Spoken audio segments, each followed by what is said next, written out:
থাকতে হবে, প্রথম কাতারে থাকতে হবে। এর জন্য বিশ্বনবী বলছেন, বিশ্বনবী বলেন আদম সন্তানদেরকে 5টা প্রশ্ন করা হবে।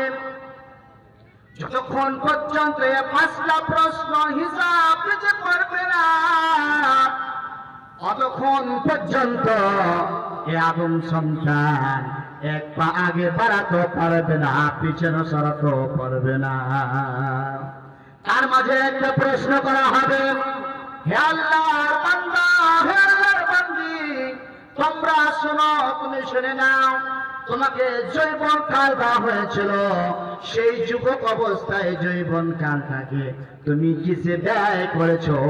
তুমি মদ খরিতে ব্যস্ত হয়েছ, শুধু সারা পান করে বেরিয়েছ, শুধু মাস্তানি করে বেরিয়েছ, জেনা করে বেরিয়েছ, না চুরি করে বেরিয়েছ, না ইসলাম বিরোধী কাজে ব্যস্ত ছিলে, না নামাজ পড়েছিলে?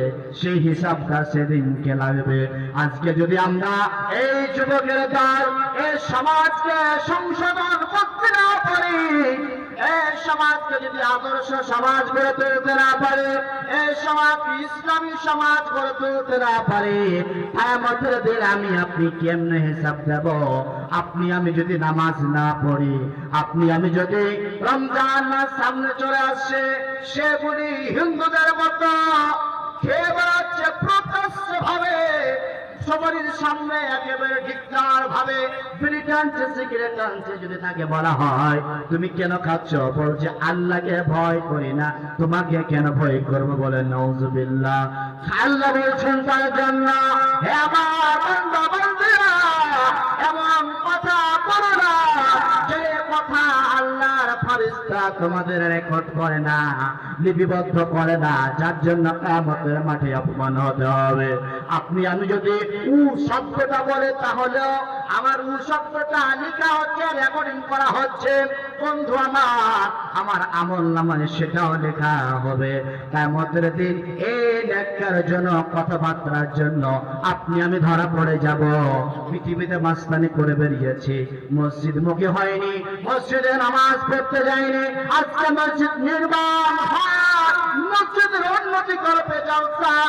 এই দিন যদি আপনি আমি অংশগ্রহণ না করে থাকি, সেদিনকে আপনার আমার যদি একটা নেকি কমে যায়, সেদিনকে আপনাকে একটা নেকির জন্য জাহান্নাম যেতে হবে, একটা নেকি সঞ্চয় করতে পারবেন না।